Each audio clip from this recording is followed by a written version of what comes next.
ದಾವಣಗೆರೆಯಲ್ಲಿ ಬಿಜೆಪಿ ಹಾಗೂ ಜೆಡಿಎಸ್ ವಿರುದ್ಧ ಸಿದ್ದರಾಮಯ್ಯ ಅಭಿಮಾನಿ ಬಳಗದಿಂದ ಆಕ್ರೋಶ ವ್ಯಕ್ತವಾಗ್ತಾ ಇದೆ.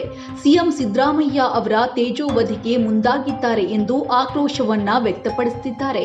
ಹೊನ್ನಾಳಿ ಬಂದ್ಗೆ ಕರೆ ಕೊಡುವ ಮೂಲಕ ಸಿದ್ದು ಅಭಿಮಾನಿಗಳು ಆಕ್ರೋಶವನ್ನ ಹೊರಹಾಕಿರುವಂತದ್ದು. ದಾವಣಗೆರೆ ಜಿಲ್ಲೆಯ ಹೊನ್ನಾಳಿ ಪಟ್ಟಣ ಸಂಪೂರ್ಣವಾಗಿ ಬಂದ್ ಆಗಿದೆ.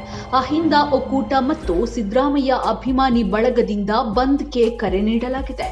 ಇಂದು ಸಂಜೆ 6 ಗಂಟೆಯವರೆಗೂ ಬಂದ್ಗೆ ಕರೆ ನೀಡಿದ ಪ್ರತಿಭಟನೆಕಾರರು ಬಿಜೆಪಿ ರಾಜ್ಯಪಾಲರನ್ನ ಬಳಸಿಕೊಂಡು ಸಿದ್ದರಾಮಯ್ಯ ವಿರುದ್ಧ ಷಡ್ಯಂತ್ರ ಮಾಡಿದ್ದಾರೆ ಎಂದು ಆರೋಪ ಮಾಡಿದ್ದಾರೆ.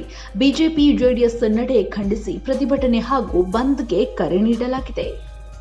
ಹಿಡ್ಕೊಂಡು ತಾವೇ ಬಲೆಯನ್ನ ಎಣೆದು ತಾವೇ ಬಲೆಯಲ್ಲಿ ಬಿದ್ದಂತಹ ಮೋಡವನ್ನ ಹಿಡ್ಕೊಂಡು ಮೂಢರಾಗಿರ್ತಕ್ಕಂತಹ ವಿರೋಧ ಪಕ್ಷಗಳಾದಂತಹ ಬಿಜೆಪಿ ಮತ್ತು ಜೆಡಿಎಸ್ ನೀತಿಯನ್ನ ಖಂಡಿಸಿ ರಾಜ್ಯಪಾಲರು ನೀಡಿರುವ ನೋಟಿಸ್ ಅನ್ನ ಈ ಕೂಡಲೇ ವಾಪಸ್ ಪಡೆಯುವಂತೆ ಆ ನೀತಿಯನ್ನ ಖಂಡಿಸಿ ಸರ್ಕಾರದ ಪರವಾಗಿ ಸಿಎಂ ಸಿದ್ದರಾಮಯ್ಯನವರ ಪರವಾಗಿ ಇಂದು ಹೊನ್ನಾಳಿ ತಾಲೂಕನ್ನ ಸಂಪೂರ್ಣವಾಗಿ ಬಂದ್ ಕರೆ ನೀಡಲಾಗಿದೆ.